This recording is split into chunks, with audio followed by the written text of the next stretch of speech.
ஒன்று மட்டும் ஞாபகம் வச்சுக்கோங்க, தசம பாகங்கிறது ஆண்டவருக்கு நீங்கள் பதிலுக்கு பதில் கொடுக்கறது இல்லை, அப்படி கட்டாயப்படுத்துகிற காரியமும் இல்லைங்க.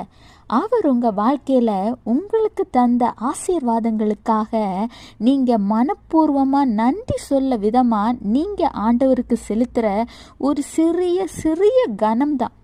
அது மட்டும் இல்லாமல் ஆண்டவர் சொல்கிறார், என்னை கனம் பண்ணுகிறவர்களை நான் கனம் பண்ணுவேன், என்னை அசட்டை பண்ணுகிறவர்கள் கனவீனப்படுவார்கள்.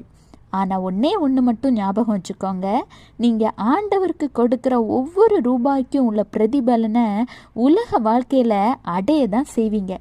தசம பாகம் கொடுக்குற குடும்பத்தில் போய் கேளுங்க, அந்த குடும்பத்தில் எவ்வளவு கஷ்டங்கள், பிரச்சனைகள், சோதனைகள் இருந்தாலும் தரித்திரம் என்கிற வார்த்தைக்கு இடமே இல்லை, அது இருக்கவே இருக்காது.